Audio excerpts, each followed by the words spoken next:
성령 강림주일입니다. 우리가 매년마다 지키는데 왜 또 매년마다 지키냐? 성령이 함께 하셔야 또 우리가 변화되고, 오늘 우리 늘 예수님께서 말씀하신 것처럼 우리를 가르치고 또 예수께서 이 땅 가운데 살아가신 동안에 제자들에게 하신 말씀을 제자들이 언제 깨달았냐? 예수님 살아생전 전에 하나도 못 깨달았어요. 언제 깨달았냐? 예수님께서 말씀하신 것처럼, 약속하신 것처럼 또 다른 보혜사를 보내주셨을 때 그가 오셔서 거꾸로 이렇게 해서 이렇게 있구나. 그래서 예수님이 하나님의 아들이시구나. 그때부터 그 사람들이 다 변해가지고 목숨도 아끼지 않고 그냥 다 복음 전하는 일에 헌신했던 그런 것처럼 우리가 좀 변화된 삶을 살자고 하는 의미에서 성령 강림주일을 지킵니다.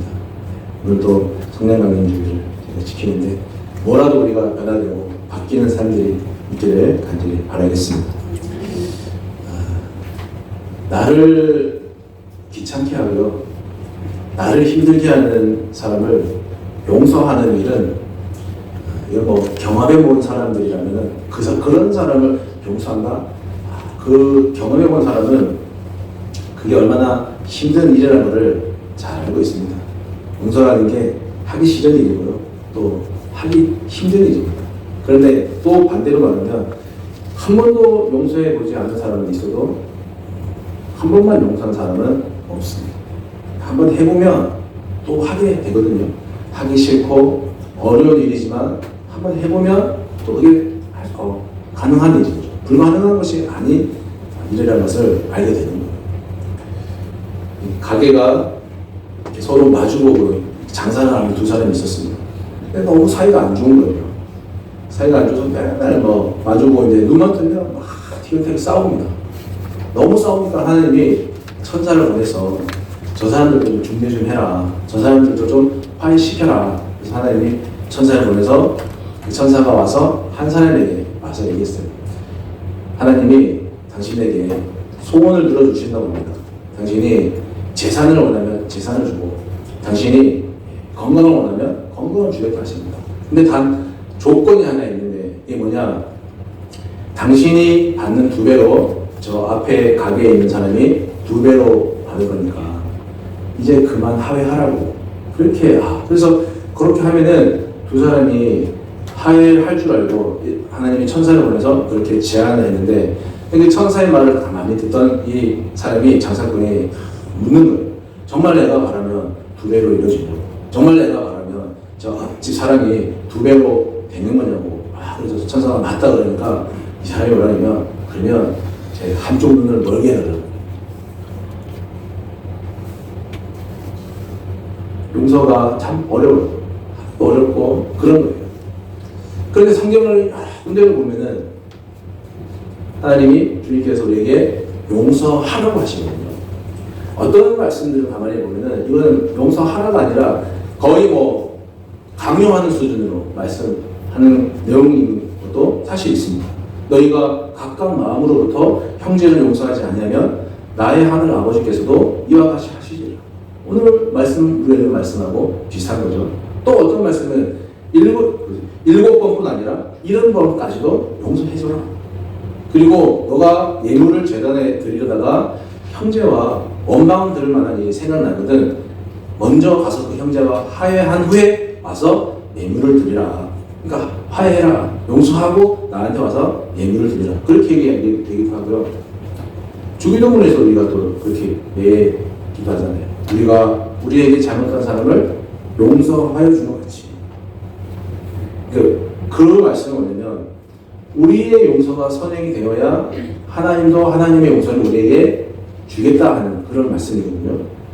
본문의 말씀은 한 발짝 더 나가서 더 단호해요. 오늘 보여줬잖아요. 너희가 용서하지 않으면 나도 용서하지 않고, 너가 용서하면 나도 용서하겠다. 더 단호해요. 용서는 하나님의 명령입니다. 군대에서 명령은 해도 되고 안 해도 되는 그런 차원이 아니고요. 명령이 떨어지면 그냥 이유 없이 그냥 해야 되는 게 명령이에요. 그러니까 용서는 그리스도인에게 용서는 하나님의 명령입니다. 하기 싫어도 해야 되고요. 또 힘들어도 해야 하는 거예요. 예수님도 조건 없는 무조건적인 용서로 우리를 용서하셨습니다. 그것이 가장 잘 드러난 사건이 십자가 사건이잖아요. 그 십자가 위에서 예수님은 자신을 못 박는 사람들 향해서 저 사람들이 하는 일, 저 사람들이 왜 저런 일을 하는지 모르니까 하나님 아버지 저들을 용서해 주십시오 라고 그렇게 용서를 베풀었고, 또 자기 옆에서 같이 십자가에 달리는 그 평생 동안 나쁜 짓만 하고 살던 사람, 그 사람을 향해서 네가 오늘 나와 함께 낙원에 있으리라 하면서 그 사람도 무조건적으로 용서해 주셨어요. 그러니까 예수님은 만약 상대방이 뭐 하면 이런 조건을 듣거나 상대방이 준비가 되면 용서해줘라 그렇게 조건을 붙여서 용서하라고 하시지 않고 70번씩 7번이라고. 이게 뭡니까? 7이 완전 숫자인데 그걸 곱하기 또 70배 곱하니까 이거 그냥 무조건적으로 용서하라는 말씀이에요. 이 말씀이 70번씩 7번이라고 그냥 무조건적으로 하라는 거예요. 용서의 끝판왕이죠. 예수님께서 용서의 끝판왕인데 그런 예수님을 본받아서 우리도 이유 없는 그리고 조건 없는 용서를 실천해야 하는 사람들이 바로 예수를 믿는 예수꾼들입니다. 왜냐? 하나님의 나라가 용서하는 나라고 하나님의 나라의 통치 방식이 용서이기 때문에 만약에 하나님이 우리를 용서하지 않았다 그러면은 여기에 목숨 붙이고 살아갈 사람들이 몇이나 되겠습니까? 우리가 받은 용서를 기억하고 그래서 우리에게 상처를 안긴 사람들을 받은 용서를 기억하면서 그 사람들을 용서하고 살 때 나도 살고 그 사람도 살고 다 함께 사는 거예요. 그래서 하나님은 우리에게 조건 따지지 말고 용서하라고 명령하시는 거예요. 이런 용서가 누구를 위한 것입니까? 하나님은 우리에게 명령을 해주시면 누구를 위한 명령? 누구를 위한 용서의 명령입니다. 나를 위한 거죠. 나 잘 되라고 그런 명령을 하시는 거예요. 해결되지 않는 그런 마음의 감정들이 찌꺼기로 남아있어서 그게 결국은 우리에게 쌓여서 분노가 되는 거예요. 그리고 그 분노가 쌓이면 우리 몸도 힘들고 여러분 우리 생각도 힘들고 우리의 영도 힘들어지는 겁니다. 악의 영향을 받지 않을 수가 없는 거예요.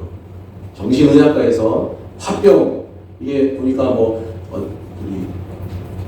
국어 대사전에도 올라갈 문제되어 있다 하더라고요. 화병. 화날 일이 없는데도 화가 막 나는 거죠. 가슴이 부글부글 거리고요. 머리하고 옆구리가 아프다 그러고 소화가 안 되고 가슴이 답답하다 그러고 잠도 잘 이루지 못한다 그러고.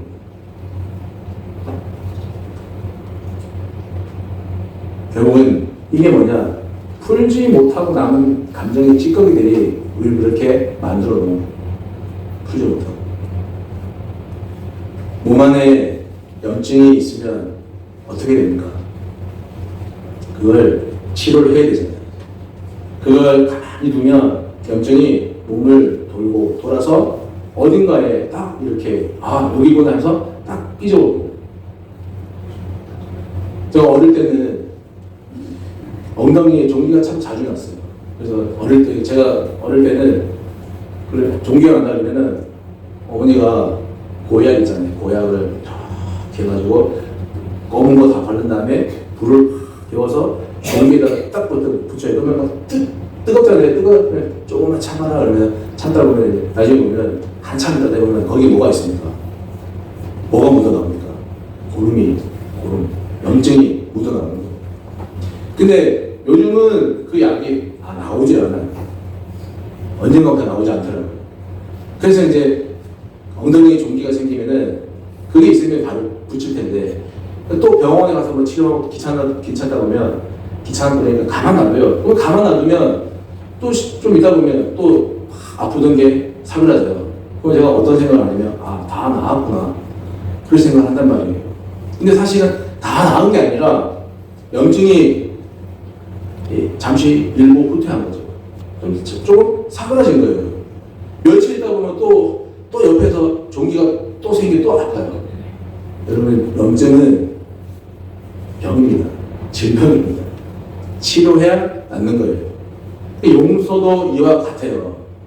내가 용서하지 않고 지나가면 그 상처가 염증이 계속 남아서 돌고 돌아서 언젠가는 불쑥 튀어나오는 거예요.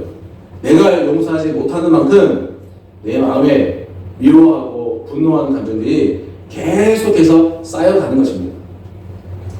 나에게 상처를 주는 사람은 자기가 나한테 상처를 줬다는 것도 모르고 재미있게 웃고 즐겁게 살아가는데 나만 그 상처에 갇혀가지고는 미워하고 증오하면서 내 인생의 귀한 시간을 남을 미워하는 데 쓰고 낭비하니까 이게 얼마나 안타까운 일입니까?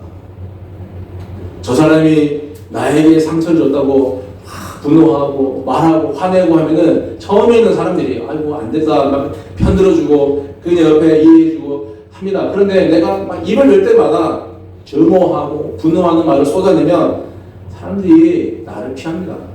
내 옆에 오지 않아요. 제가 그런 걸 한번 경험해봤습니다. 예전에 같은 사무실에 있는 전도사님인데 출근만 하면은 그냥 담임 목사님 욕을 하는 거예요. 불평하고. 처음에는 자꾸 그러니까 뭔가 있겠지 하고 뭐 한 세네 번은 맞장구 치고 했는데 이게 막 일주일 내내 듣다 보니까 제 입에서도 막 그런 말이 나가더라고. 그래서 안 되겠다.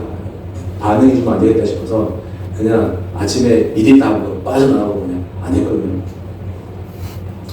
마음의 분노를 품고 있는 만큼 내 상처는 내 상처나 깊어질 뿐입니다. 사진 한 장 볼까요? 사진을 보면서 말씀드릴게요.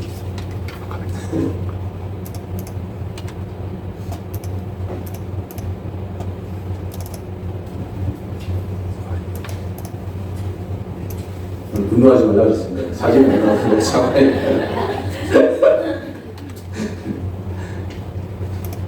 자, 사진 일단 보시고 일단 나오는 거 보시고요. 지금 나오는 일단 보실 사진은 제가 강릉에 살 때 새벽기도 마치고 사택에 들어와서 그게 너무 아름답게 보여서 핸드폰으로 찍은 사진이에요. 사진인데 강릉은 주말이 되면은 관광객들 때문에 골목마다 차고 사람으로 막 붐빕니다. 그래서 막 현지인들이 너무 힘들어하는데 제가 있던 그 교회 그 한 300m 옆에 목사님 6분이 이렇게 4층 건물에 모여 살았습니다. 그게 사택인데 그 골목 주변에는 다 그게 뭐냐면 초당 순두부 골목이에요. 유명한 골목이에요. 거기 맛집들이 많아요. 사진 한번 띄워주실 수 있으면 띄워주세요. 안 돼요? 어떡하나요? 큰일 나요. 근데 그 초당 순두부 골목이기 때문에 사람들이 관광객들이 엄청 붐비거든요. 근데 그 붐비는 거는 문제가 아니는데 우리가 제가 보여드리려고 하는 사진이 뭐냐면 꽃밭이에요. 꽃밭. 소나무가 막 이렇게 있고 그 밑에 넓게 꽃밭이 이렇게 있는 꽃밭이 형성되어 있는 사진인데 식사를 마치는 관광객들이 원래는 저기가 꽃밭이 아니었어요. 그냥 소나무 있고 그냥 밑에 뭡니까 그냥 땅, 흙 이런 있는데 식사를 마친 사람들이 거기 와서 담배를 피는 거예요. 그게 교회 그 땅 안에 있는 땅, 교회 땅이거든요. 그거 와서 담배 피고 심지어는 그 소변 가지고 뭐 휴지 버리는 건 두말하려고 해요. 그래서 교회에서 이제 여기는 교회 땅입니다. 담배 피면 안 됩니다. 그러니까 해놨는데 넣어버리는 거예요. 그래서 저번에는 여기 버리지 마시고 여기다 버리세요. 그 담배 재떨이 큰 걸 해놨는데 막 차고 쳐서 막 쓰레기통이 되는 거예요. 이래도 안 되고 저래도 안 되고 있는데 어떻게 하나 하는데 근데 어느 날 이제 권사님 한 분이 거기다가 그 땅을 막 뒤집어 엎어서 꽃을 심기 시작했어요. 새벽에 아침에 그 권사님이 계속 꽃을 심는 거예요. 근데 꽃을 심으니까 옆에 있는 다른 권사님들도 도와서 한 대여섯 명이 꽃을 심어요. 그렇게 막 조경을 하더니 한 3개월 있다 보니까 꽃밭이 이렇게 예쁘게 빨간, 노랑 이런 것들이 막 꽃이 막 돼 있어요. 근데 신기한 일이 일어났어요. 거기다가 휴지를 버리는 사람이 없어요. 소변 보는 사람도 없어졌고 담배도 안 피워요. 그래서 제가 그게 너무 아름다워서 사진을 찍은 거예요. 그걸 제가 그걸 발견하고 저번에 내가 꼭 남겨놓고 나중에 내가 꼭 이 얘기를 가는 데마다 전해야겠다. 그래서 사진 찍은 게 그건데, 하지 말라고 할 때 더 하더라고요. 금지하니까 더 해요. 근데 그 장소를 아름다운 장소로 만들어버리니까 본인도 찔렸는지, 아름다운 것에 추한 것을 갖다 놓으면 안 된다고 생각했는지 거기가 아름다운 땅이 되어버렸어요. 그래서 제가 사진 찍은, 여러분, 상처를 준 사람들을 미워하지 말고, 그러한 일에 내 시간과 마음을 낭비하지 말고, 미움이 일어나면 사랑을 말하고, 분노가 치밀어 오르면 용서하면 됩니다. 그러면 우리 마음이 치유가 되고, 그래서 하나님이 그런 의미로 용서하라고, 그게 너를 위한 일이라고 우리에게 말씀하십니다. 내가 용서하면 하나님이 내 증오와 분노를 용서해 주셨습니다. 그것을 나로 하여금 감사와 기쁨으로 바꿔주실 것입니다.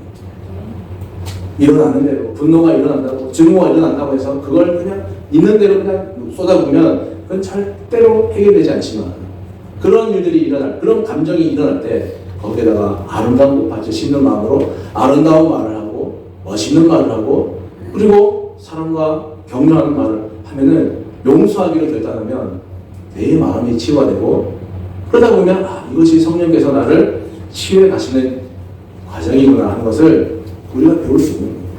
그렇지 않으면 우리가 그것을 배울 수 없어요. 깨끗이 못한 땅에 아름다운 것들을 심어 나가는 우리 광덕 가족들이 될 수 있기를 부탁을 드립니다. 용서는 의지예요. 용서는 저절로 되지 않습니다. 주일 설교가 이렇게 끝날 때마다 저는 한 가지 상상을 해보는 게 있는데, 그게 뭐냐면, 제가 주일 설교를 이렇게 마치고 제 방에 가면은 설교가, 다음 주 설교가 준비되어 있으면 얼마나 좋을까, 이런 상상을 해봅니다. 근데 절대 그런 일이 일어나지 않습니다. 제가 성령께서 주시는 감동과 제가 기도하고 제가 시간을 들여서 내가 의지를 가지고 설교를 작성해야지만 다음 주 설교를 또 할 수가 있는 거예요. 거기 제 의지가 들어있지 않으면 우리는 그냥 조사진이에요. 이제 감사합니다. 제가 사택 안에서 이렇게 착 찍었는데 저거 볼 때마다 그때 그 순간이 생각나면서, 저기 원래 다 흙밭이었고 저기 쓰레기, 담배꽁초, 막 오줌 냄새나고 막 그런데, 저기 보면 그 팻말선이 저기를 꽃을 씻더니 저렇게 되어있어요. 저기 윤남성이 뭐냐면 담당한 우리 남성교회에서 저걸 담당하는 거예요. 그러잖아요. 여러분, 제가 제 의지를 가지고 한 주간 설교를 하지 않으면 우리는 매일마다 손가락만 밟고 집에 가야 돼요. 설교 없는 예배. 그런 것처럼 여러분, 용서도 의지입니다. 용서하려고 하는, 이제 그만 용서하자라는 의지가 있어야 용서가 시작되는 거예요. 그러면 하나님이 우리의 의지에 따라, 각 사람에 따라 용서할 수 있도록 도와주실 줄 믿습니다. 믿는 게 아니라 하나님께서 그렇게 하신다니까요.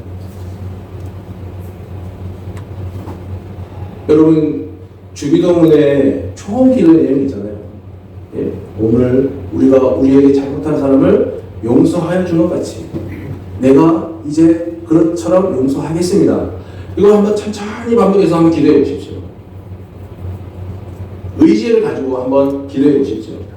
그렇게 천천히 반복해서 기도하다 보면은 용서할 수 있습니다. 믿습니까? 정말 그 거짓말을 제가 진짜로 믿어도 되겠습니까? 기도 한 번으로 된다 그러면 얼마나 좋겠습니까? 얼마나 신앙생활이 편리하겠습니까? 한 번 내가 딱 선언하고 바뀌어 이러면요. 그렇지 않아요. 천천히 반복해서 의지를 가지고 기도해야 할 이유가 있는 거예요. 왜냐? 처음부터 용서가 안 되기 때문이죠. 나에게 아픔을 주고 나를 힘들게 한 사람을 내가 어떻게 그냥 아무 일 없던 것처럼 용서할 수 있어요. 그런데 내가 저 사람을 어떻게든지 용서해 보겠다는 의지를 가지고 그 사람이 나에게 던져주는 상처를 정면으로 마주할 때까지 내가 이 기도를 우리의 우리가 우리에게 잘못한 사람을 용서해 준 것 같이 나도 그 사람을 그렇게 하겠습니다라고 그 사람이 나에게 준 상처를 정면으로 바라볼 때까지 천천히 반복해서 기도하다 보면 하나님이 우리의 감정과 분노를 조절할 수 있게 하시는 겁니다. 전에는 상대방 탓만 하고 그 사람 때문에 내가 그랬구나 했는데 그랬는데 반복해서 기도하다 보면 그럼 나는 뭘 잘못했을까? 그 사람이 그때 그렇게 행동했는데 뭔가 이유가 있지 않았을까? 라고 생각하게 되면서 거기서부터 이제 우리가 그 사람을 이해하게 되고 그래서 용서하게 되는 시작이 생기는 거예요. 우리가 생각하는 용서를 굳이 말하자면요. 뭐냐? 애써 외면하는 거예요. 그걸 우리 용서라 생각해요. 이렇게 피하는 거죠. 힘든 기억을 떠올리고 싶지 않아서 상처를 우리가 또 다시 대면하는 게 싫기 때문에 두렵기 때문에 내가 막 봐준다 그러면서 피하면서 그걸 우리는 용서라고 착각합니다.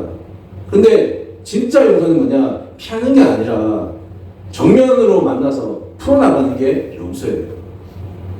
내가 막 그런 상처가 두렵고 싫어서 피하면서 그래 봐줄게 이거는 그냥 동정이죠.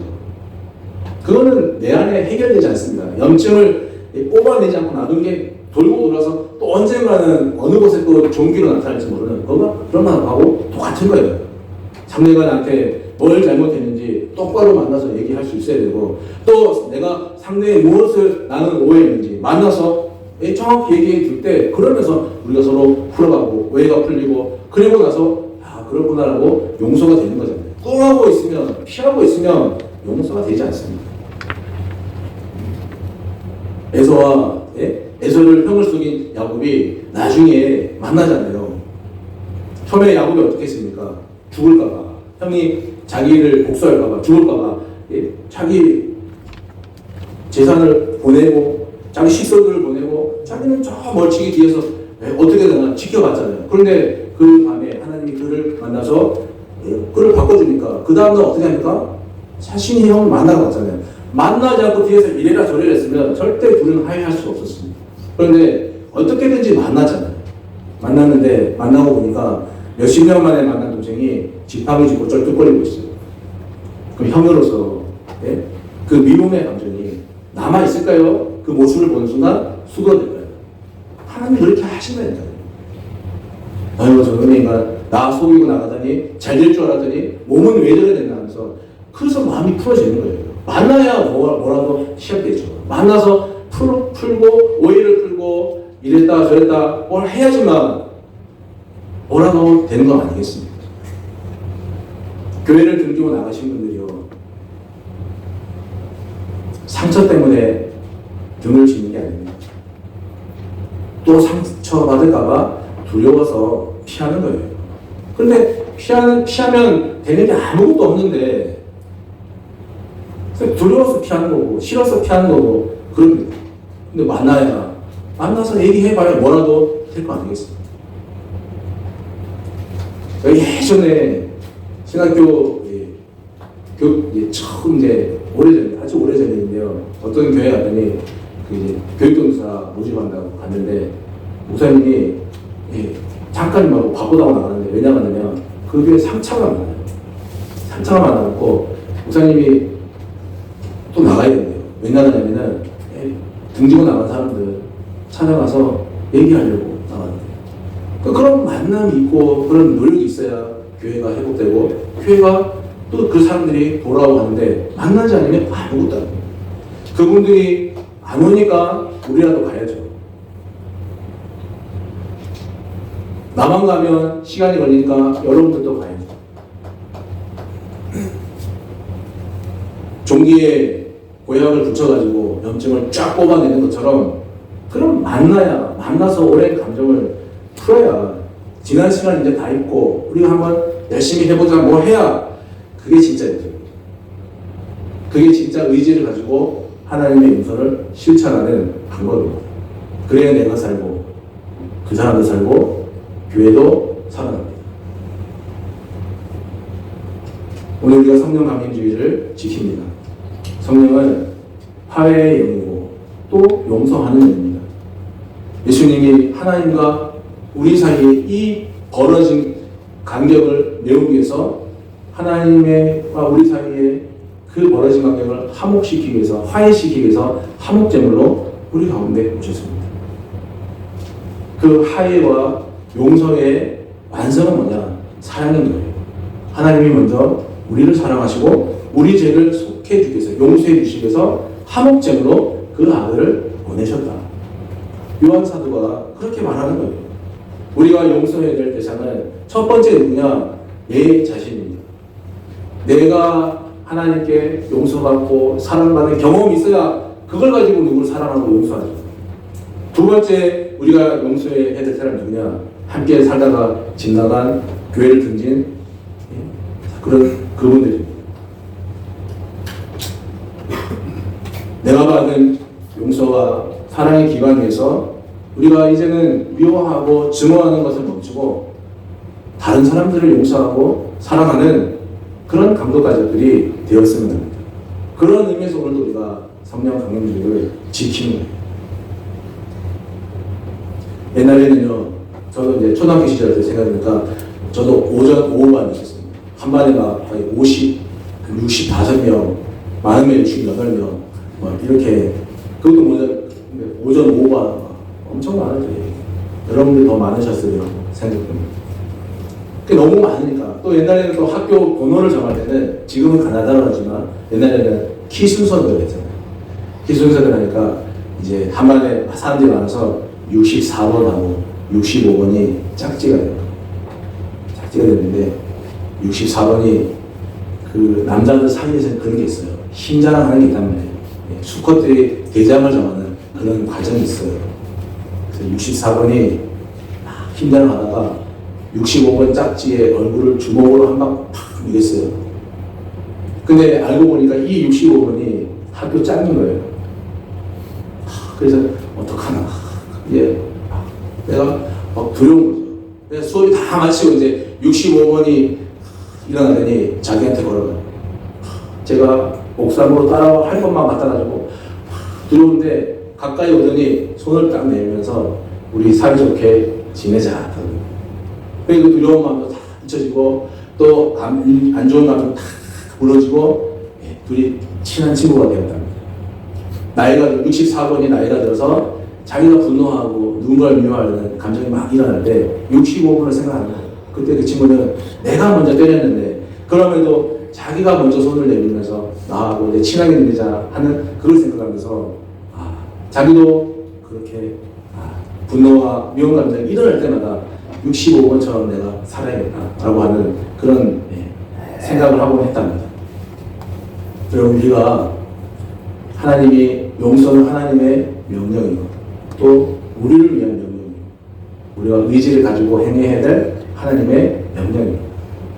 하해와 용서의 영신 성령님을 보시고 내가 먼저 용서를 실천함으로써 나도 살고 나를 힘들게 했던 사람도 살리고 교회도 회복시키는 그런 수준이 높은 이 광덕 가족들이 되시기를 주님의 이름으로 축복합니다.